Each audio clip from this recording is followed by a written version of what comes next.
Hello everyone, welcome to our channel Morning Star. आज है 30 जुलाई और हम लोग फुल पत्ती वाली क्लास का रिवीजन करेंगे। तो इसमें जुलाई मंथ का करंट अफेयर का रिवीजन करेंगे। तो आप लोग वीडियो के लास्ट तक बने रहिए। आप लोगों को इसकी पीडीएफ हमारे टेलीग्राम चैनल पे मिल जाएगी। टेलीग्राम का लिंक आप लोगों को वीडियो के डिस्क्रिप्शन में मिल जाएगा। तो वहाँ से आप लोग टेलीग्राम चैनल ज्वाइन कर सकते हैं और पीडीएफ डाउनलोड कर सकते हैं। तो शुरू करते हैं। हम लोगों का पहला क्वेश्चन है, भारत की पहली महिला कबड्डी लीग की चैंपियन टीम कौन सी है? तो भारत की पहली महिला कबड्डी लीग की चैंपियन टीम कौन सी है? तो वो है उमा कोलकाता। ठीक है, कौन है? उमा कोलकाता है। और इसका आयोजन कहाँ पे होता है? आयोजन होता है दुबई में। प्रीमियर हैंडबॉल लीग में आयोजन कहाँ होता है? तो आयोजन होता है राजस्थान में। और विजेता टीम कौन सी है? तो महाराष्ट्र है। तो याद रखेंगे, प्रीमियर हैंडबॉल लीग में विजेता कौन है? महाराष्ट्र है। आयोजन होता है राजस्थान में। ठीक है, तो याद रखेंगे। भारत के नीरज चोपड़ा ने लुसाने डायमंड लीग में कौन सा पदक जीता है? तो नीरज चोपड़ा ने लुसाने डायमंड लीग में स्वर्ण पदक जीता है। युवा वर्ल्ड चैंपियनशिप में रिकवर्स श्रेणी में स्वर्ण पदक जीतने वाला पहला भारतीय पुरुष तीरंदाज कौन है? तो वो हैं पार्थ सालुंखे। कौन है? पार्थ सालुंखे हैं, जो भारतीय पुरुष तीरंदाज हैं जिन्होंने रिकवर्स श्रेणी में स्वर्ण पदक जीता है। वर्ष 2023 का लोकमान्य तिलक पुरस्कार किसे प्रदान करने की घोषणा की गई है? तो ये जो है नरेंद्र मोदी जी को देने की घोषणा की गई है। दुनिया का पहला मीथेन संचालित रॉकेट जूके 2 किसने लॉन्च किया है? तो मीथेन संचालित रॉकेट जूके 2 किसने लॉन्च किया है? चाइना ने किया है। तो याद रखेंगे। भारत की पहली क्षेत्रीय एआई न्यूज एंकर लीसा को किसने लॉन्च किया है? तो एआई है जो आर्टिफिशियल इंटेलिजेंस न्यूज एंकर, लीसा को किसने लॉन्च किया है? तो उड़ीसा राज्य ने किया है। पहली ई स्पोर्ट्स और ब्रेक डांस अकादमी स्थापित की जाएगी। तो ई स्पोर्ट्स और ब्रेक डांस अकादमी कहाँ स्थापित की जाएगी? तो ये की जाएगी मध्य प्रदेश में। ठीक है, कहाँ की जाएगी? मध्य प्रदेश में की जाएगी। गोल्डन पीकॉक पर्यावरण प्रबंधन पुरस्कार 2023 किसे प्रदान किया गया है? तो गोल्डन पीकॉक पर्यावरण प्रबंधन पुरस्कार किसे प्रदान किया गया है? अडानी ट्रांसमिशन लिमिटेड को। किसे दिया गया है? अडानी ट्रांसमिशन लिमिटेड को दिया गया है। ग्लोबल शतरंज लीग के प्रथम संस्करण का आयोजन कहाँ पे हुआ है? तो ये हुआ है दुबई में। ग्लोबल शतरंज लीग के प्रथम संस्करण का आयोजन दुबई में किया गया है। तो याद रखेंगे। ईपीआर क्रेडिट पाने वाला देश का पहला नगरीय निकाय कौन सा है? तो ईपीआर क्रेडिट पाने वाला देश का पहला नगरीय निकाय कौन सा है? तो यह है इंदौर शहर है, जो मध्य प्रदेश में है स्थित है। ग्रीन बोर्ड जारी करने वाला पहला जिला कौन सा है? तो वो है गाजियाबाद। ग्रीन बोर्ड जारी करने वाला पहला जिला कौन सा है? तो वो है गाजियाबाद। याद रखेंगे। और दूसरे नंबर पे कौन जिला है? तो वो है इंदौर जिला। वेद वन का उद्घाटन कहाँ पे हुआ है? तो वेद वन का उद्घाटन हुआ है उत्तर प्रदेश में, जो भारत का पहला वैदिक थीम पार्क बना है। ठीक है, जो भारत का पहला वैदिक थीम पार्क है। तो याद रखेंगे। महिला सम्मान बचत प्रमाण पत्र योजना प्रारंभ करने वाला पहला बैंक कौन सा है? तो महिला सम्मान बचत प्रमाण पत्र योजना प्रारंभ करने वाला पहला बैंक है बैंक ऑफ इंडिया, जो 2 वर्ष के लिए 2 लाख रुपए का बीमा करेगा। याद रखेंगे। प्रोजेक्ट रेल प्रारंभ करने वाला राज्य कौन सा है? तो प्रोजेक्ट राज्य जो है प्रारंभ करने वाला राज्य है झारखंड। ठीक है, प्रोजेक्ट रेल झारखंड। इसमें क्या होगा? गुणवत्तापूर्ण शिक्षा उपलब्ध कराने के लिए प्रोजेक्ट रेल का जो है ये प्रारंभ किया गया है।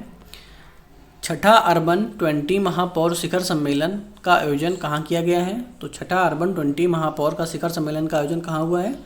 तो ये हुआ है अहमदाबाद में हुआ है। याद रखेंगे।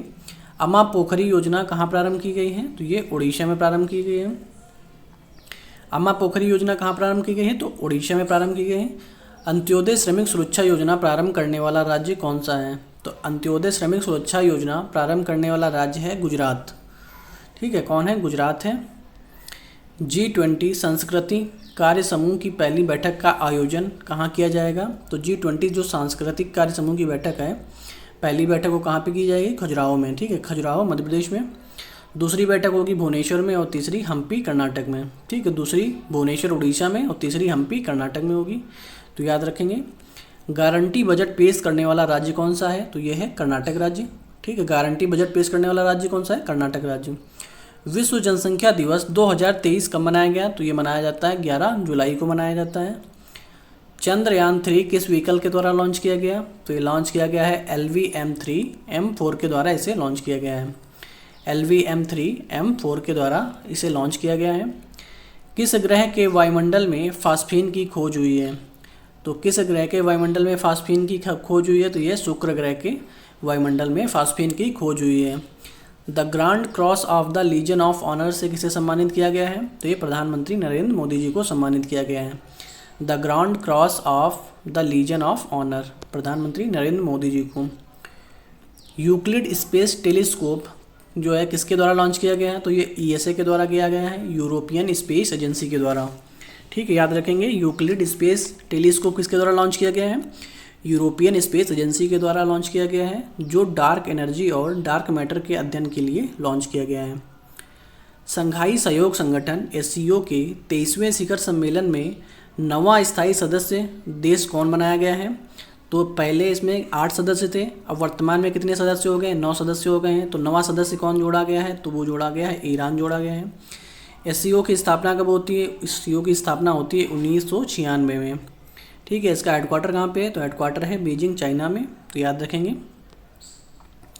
सैफ बंगबंधु फुटबॉल चैंपियनशिप 2023 की विजेता टीम कौन सी है? तो ये कैसे किससे संबंधित है? फुटबॉल चैंपियनशिप है ये। तो ये इसमें विजेता टीम कौन सी रही? तो भारत रही है। AIFF पुरुष फुटबॉलर ऑफ द ईयर पुरस्कार से किसे सम्मानित किया गया है? तो AIFF पुरुष फुटबॉलर ऑफ द ईयर पुरस्कार से किसे सम्मानित किया गया है? तो ये किया गया है लालियान ज्वाला छांगटे को। किसे किया गया है? लालियान ज्वाला छांगटे को किया गया है। आगे देखते हैं कुछ प्रमुख अभ्यास। साल्वेक्स अभ्यास, तर्कस अभ्यास, वज्र प्रहार अभ्यास, कोप इंडिया अभ्यास, ये किसके मध्य होता है? भारत और अमेरिका के बीच में। तो याद रखेंगे, साल्वेक्स, तर्कस, वज्र प्रहार, कोप इंडिया किसके मध्य होता है? भारत और अमेरिका के बीच में होता है। अजय वारियर और इंद्रधनुष किसके मध्य होता है? भारत और यूके के बीच में। ठीक है, यूनाइटेड किंगडम के बीच में होता है। अजय वारियर और इंद्रधनुष किसके मध्य होता है? भारत और इंग्लैंड के बीच में। वरुण, गरुड़, शक्ति और फ्रेंजेक्स भारत और फ्रांस के बीच में होता है। वरुण, गरुड़, शक्ति और फ्रेंजेक्स भारत और फ्रांस के मध्य में होता है। इकामरा परियोजना कहाँ प्रारंभ हुई है? तो ये उड़ीसा में प्रारंभ हुई है। इकामरा परियोजना कहाँ प्रारंभ हुई है? उड़ीसा में। ट्विटर का प्रतिद्वंदी मैसेजिंग ऐप थ्रेड्स किसके द्वारा लॉन्च किया गया है? तो ट्विटर का प्रतिद्वंदी मैसेजिंग ऐप थ्रेड्स किसके द्वारा लॉन्च किया गया है? मेटा प्लेटफॉर्म के द्वारा लॉन्च किया गया है। भारत ने वर्ष 2024 के G20 बैठक की अध्यक्षता किसे सौंपी है? तो ये ब्राज़ील को सौंपी है। ठीक है, 2024 की बैठक की अध्यक्षता किसे सौंपी है? ब्राज़ील को। 2023 में भारत में बैठक हो रही है और 2022 में कहाँ हुई थी? इंडोनेशिया में। F1H हॉकी प्रो लीग का खिताब किसने जीता है? तो FIH हॉकी प्रो लीग का खिताब नीदरलैंड ने जीता है और नीदरलैंड की पुरुष टीम ने इसे जीता है। तो याद रखेंगे। आगे देखते हैं, कुछ महत्वपूर्ण आर्टिकल देखते हैं। तो आर्टिकल नंबर पहले देखते हैं प्रधानमंत्री के बारे में। तो ये जो है प्रधानमंत्री किस आर्टिकल के तहत आते हैं? तो आर्टिकल नंबर 75 में कौन आता है? प्रधानमंत्री आते हैं। आर्टिकल नंबर 74 में क्या दिया गया है? मंत्रिमंडल दिया गया है। 75 में प्रधानमंत्री और 76 में महान्यायवादी। ठीक है, तो 74, 75, 76 याद रखेंगे। 74 में क्या होगा? मंत्रिमंडल होगा, 75 में प्रधानमंत्री होंगे और 76 में महान्यायवादी। ठीक है, आगे देखते हैं मुख्यमंत्री किस में आते हैं? तो 163 में, 163, 164, 165। तो इसमें मंत्रिमंडल आता है, फिर मुख्यमंत्री आते हैं और इसमें महाधिवक्ता होता है। यहाँ पे महान्यायवादी होता है और यहाँ पे महाधिवक्ता होता है। तो आप लोग रिलेट कर लेंगे। 74, 75, 76 में मंत्रिमंडल, प्रधानमंत्री, महान्यायवादी और इसमें 163, 164, 165 मंत्रिमंडल, मुख्यमंत्री और महाधिवक्ता। आगे देखते हैं 79, 80, 81। तो आर्टिकल नंबर 79, 80, 81 कैसे याद रखेंगे? सरला। ठीक है, सरला यानी सा से संसद, रा से राज्यसभा, ला से लोकसभा। ठीक है, तो 79, 80, 81 इनका क्रम है। तो 79 में संसद आएगा, 80 में राज्यसभा का और आर्टिकल 81 में लोकसभा। फिर आगे देखते हैं आर्टिकल नंबर 168, 170 और 175। 168, 170 और 175 में, तो 168 में क्या है? विधानमंडल है, 170 में विधानसभा है और 175 में विधान परिषद है। तो विधानमंडल, विधानसभा और विधान परिषद। 168, 170, 175, 168, 170, 175 विधानमंडल, विधानसभा और विधान परिषद। आर्टिकल नंबर 100 में क्या दिया गया है? तो इसमें निर्णायक मत दिया के बारे में लिखा है। ठीक है, आर्टिकल नंबर 100 में निर्णायक मत के बारे में लिखा है। आर्टिकल नंबर 108 में क्या होगा? संयुक्त अधिवेशन। ठीक है, क्या होगा, संयुक्त अधिवेशन होगा आर्टिकल नंबर 108 में। आर्टिकल नंबर 110 में धन विधेयक के बारे में दिया है, 10 मतलब धन, ठीक है। आर्टिकल नंबर 110 धन विधेयक, 112 में बजट के बारे में। इसे क्या लिखते हैं इसके बारे में, तो इसमें बजट की जगह पे लिखा होता है वार्षिक वित्तीय विवरण, ठीक है, वार्षिक वित्तीय विवरण लिखा होता है यहाँ पे। 116 में लेखा अनुदान, ठीक है, लेखा अनुदान होता है। 117 में वित्त विधेयक, तो याद रखेंगे। 100 में निर्णायक मत और 108 में ज्वाइंट सिटिंग होती है। 110 में धन विधेयक, 112 में वार्षिक वित्तीय विवरण या बजट, 116 में लेखानुदान, 117 में वित्त विधेयक। आगे देखते हैं भाग 5। भाग 5 में कहाँ से कहाँ तक आर्टिकल हैं, 52 से 151 तक हैं और इसमें संघ का वर्णन है, ठीक है। तो भाग 5 में 52 से 151 तक। आर्टिकल नंबर 52 में राष्ट्रपति, ठीक है, आर्टिकल नंबर 52 में भारत का एक राष्ट्रपति होगा। आर्टिकल नंबर 53 में राष्ट्रपति की शक्ति एवं कार्य का वर्णन है। आर्टिकल नंबर 54 में राष्ट्रपति के निर्वाचन के बारे में दिया है। तो 52, 53, 54 में राष्ट्रपति के शक्ति एवं कार्य, राष्ट्रपति का निर्वाचन। आर्टिकल नंबर 61 में जो है राष्ट्रपति पर महाभियोग चलाया जा सकता है, ठीक है, 61 में राष्ट्रपति पर महाभियोग। और 72 में राष्ट्रपति जो है किसी भी व्यक्ति को क्षमा कर सकता है, तो उसे क्षमादान की शक्ति प्राप्त है। आर्टिकल नंबर 123 में राष्ट्रपति जो है अध्यादेश जारी कर सकता है, ठीक है, 123 के तहत राष्ट्रपति जो है अध्यादेश जारी कर सकता है। आर्टिकल नंबर 143 में सुप्रीम कोर्ट से वो सलाह ले सकता है और राष्ट्रपति सुप्रीम कोर्ट की सलाह मानने के लिए बाध्य नहीं है, ठीक है। तो 123 में अध्यादेश जारी करता है, यानी 1, 2, 3, तो अध्यादेश 1, 4, 3 सुप्रीम कोर्ट से सलाह, तो याद रखेंगे। आगे आर्टिकल नंबर 63, तो आर्टिकल नंबर 63 के तहत क्या होगा, भारत का एक उपराष्ट्रपति होगा।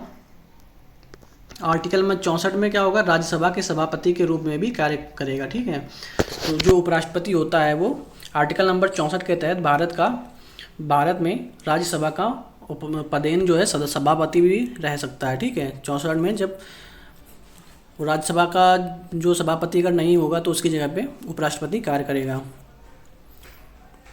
भाग 6 में 152 से 237 तक आर्टिकल दिए हुए हैं। भाग 6 में 152 से 237, तो इसमें राज्य के बारे में दिया है। तो आर्टिकल नंबर 153, 154 और 155, ठीक है, 153, 154 और 155। तो 153 में राज्यपाल के शक्ति एवं कार्य और 155 में निर्वाचन, ठीक है, इसमें दिया हुआ है। जैसे यहाँ पे राष्ट्रपति दिया है, ठीक है, वैसे यहाँ पे राज्यपाल दिया है, ठीक है। तो इसमें कोई डिफरेंस नहीं, यहाँ पे 52, 53, 54 है और यहाँ पे 153, 154, 55 है, इसमें एक ऐड होके आ रहा है, तो याद रखेंगे 153, 154, 155। तो 153 में राज्यपाल के शक्ति एवं कार्य और 155 में राज्यपाल का निर्वाचन। आगे है सुप्रीम कोर्ट और हाई कोर्ट। तो सुप्रीम कोर्ट किस आर्टिकल के तहत आता है, आर्टिकल नंबर 124 में सुप्रीम कोर्ट का गठन किया गया है। आर्टिकल नंबर 124 सुप्रीम कोर्ट का गठन। आर्टिकल नंबर 131 में सुप्रीम कोर्ट के अधिकार का वर्णन है।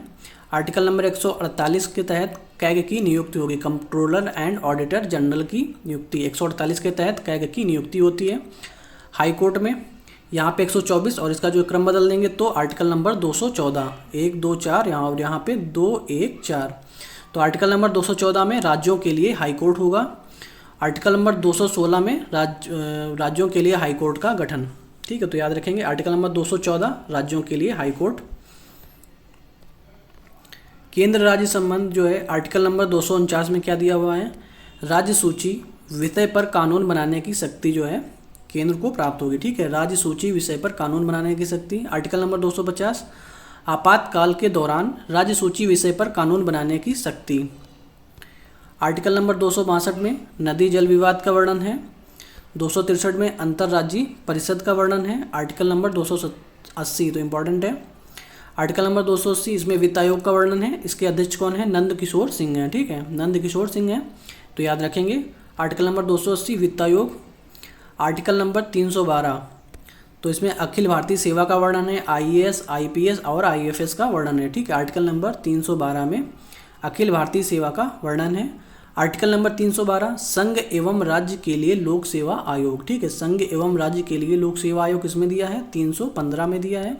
इसमें UPSC और SPCSC, ठीक है, यूनियन पब्लिक सर्विस कमीशन और स्टेट पब्लिक सर्विस कमीशन के बारे में दिया है आर्टिकल नंबर 315 में।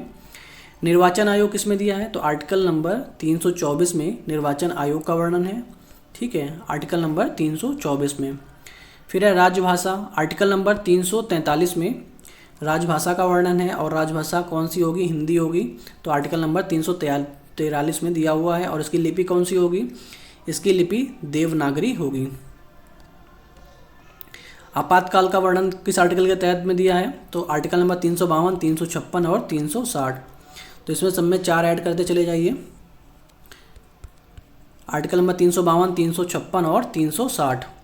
तो राष्ट्रीय आपात, राष्ट्रपति शासन, वित्तीय आपातकाल। ठीक है, राष्ट्रीय आपात, राष्ट्रपति शासन, वित्तीय आपात है। ठीक है, तो याद रखेंगे आर्टिकल नंबर 352 में राष्ट्रीय आपातकाल का वर्णन है, 356 में राष्ट्रपति शासन और 360 में वित्तीय आपातकाल। तो याद रखेंगे। आगे देखते हैं, संविधान संशोधन किस आर्टिकल के तहत दिया हुआ है? आर्टिकल नंबर 368 के तहत संविधान संशोधन का वर्णन दिया हुआ है। आर्टिकल नंबर 368 संविधान संशोधन। इसके बाद में देखते हैं आर्टिकल नंबर 17। तो आर्टिकल नंबर 17 में अस्पृश्यता का अंत। ठीक है, छुआछूत जो है किस में दिया हुआ है? 17 में दिया हुआ है। आर्टिकल नंबर 29 में क्या दिया हुआ है? तो आर्टिकल नंबर 29 में दिया हुआ है अल्पसंख्यकों के हितों का संरक्षण। ठीक है, आर्टिकल नंबर 29 अल्पसंख्यकों के हितों का संरक्षण दिया हुआ है। आर्टिकल नंबर 32 संवैधानिक उपचारों का अधिकार। ठीक है, आर्टिकल नंबर 32 संवैधानिक उपचारों का अधिकार का वर्णन दिया हुआ है। आर्टिकल नंबर 40 में क्या दिया हुआ है? पंचायत राज प्रणाली। ठीक है, आर्टिकल नंबर 40 में पंचायत राज प्रणाली का वर्णन हुआ है। तो आप लोग याद रखेंगे। आई होप आप लोगों को वीडियो पसंद आया होगा। वीडियो पसंद आया हो तो वीडियो को लाइक करें और चैनल को सब्सक्राइब करें और वीडियो को ज़्यादा से ज़्यादा शेयर करें। Okay, thank you guys.